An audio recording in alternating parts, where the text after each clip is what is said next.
Okay, hello. In this video, the main subjects are two black politicians that supported the felon during the election process, but they did not even get a mention for all the butt kissing they performed. Now, while this video is entertaining, it does have a big ring of truth. Also, you will hear the felon say that he is the least racist person in the world. Anyone can see that that statement is obviously 100% bullshit. But he has proven that he does not hate all immigrants, only the brown-skinned ones. After all, he has had an immigrant live with him in the White House, but that was a white female. And below this video in the comments section, there's a very important link that demonstrates how to find a facility anywhere in the country that does cure early-stage prostate cancer without surgery or hospital stay. Please enjoy this video.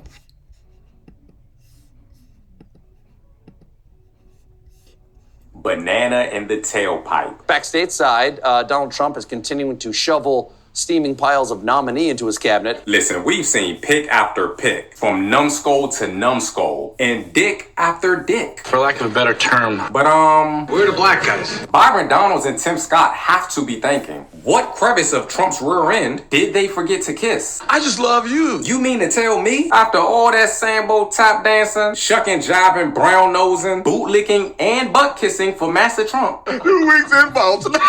not near one of them could secure a cabinet position? Congratulations, you played yourself. I mean, Think about it. you gotta be bottom of the barrel, low on the totem pole, to get passed over for the likes of a Matt Gaetz. Gates had a sexual relationship with a 17-year-old and paid for her to travel with him. Or even a Pete Hegseth. Hegseth paid a woman for her silence years after a sexual encounter at a Republican conference back in 2017. Anytime those guys get nominated, before any qualified black man or woman, it tells you all you need to know about the person doing the nominating. I am the least racist person there is anywhere in the world. Says the convicted felon who would rather put an alleged sex trafficking pedophile in a cabinet position before even considering a qualified black man or woman. Yeah. We don't believe you, Donald. Or maybe, just maybe, the adjudicated sexual assaulter in chief really just feels most comfortable around other sexual deviants and pedophiles.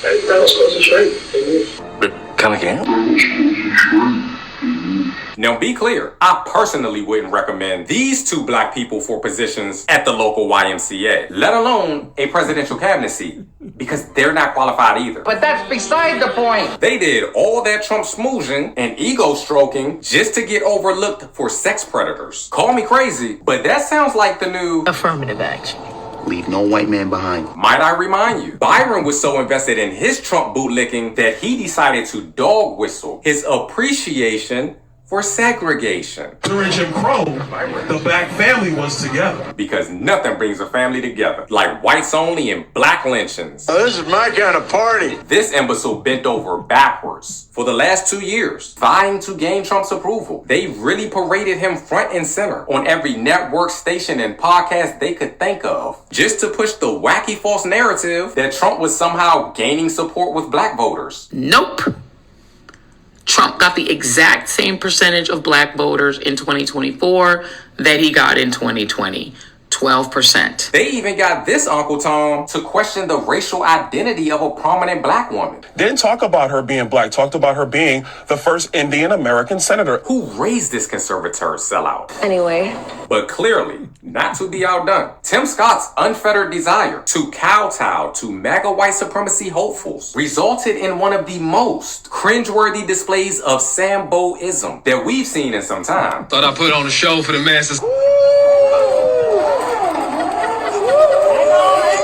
Damn, Negro. But also, let us not forget, Timmy Boy actually barricaded himself in the proverbial closet in his balls to the walls attempt to get on the presidential ticket. Some people right now are even questioning if Senator Scott's girlfriend is real, if she even exists. A few moments later. Jim Scott, he is tying the knot. Smells like bullshit to me. Something tells me that since Tim Scott is not vice president-elect, nor can he expect a cabinet position, this unpalatable union made in MAGA matrimony will come with an expiration date sooner than you may think. That's a wrap. In a party that pays for hookups, one can only imagine just how much she was paid to keep up the charade. Which is a lot, I'm guessing. Now look, while they are absolutely devastated, even though they'll never admit it, that their unwavering loyalty to Trump has yet to pay off by way of improving their political resumes, there is a silver lining, because glass half full, not being in Trump's cabinet will increase their odds of being indictment free over the next 4 years. That is a fact. Just think, before the election, they were arguably the top 2 House Negroes in the entire country, poised to go down in Trump Uncle Tom lore. Now, they're just 2 House Negroes that don't even got a foot in the door. But don't worry, gentlemen, or in your case, lack thereof. Because while we may not see you in a cabinet seat, we will absolutely see you in the funny paper. Hey, thanks again for watching. Please do not forget to comment, like, subscribe, follow, all the above. Whatever you do, thank you for doing it. Now, there's very little doubt in my mind that this country is headed straight down the shitter, because we have a head clown in charge and living in what I now call the nut house. And I hope you enjoyed this video. Thank you for watching.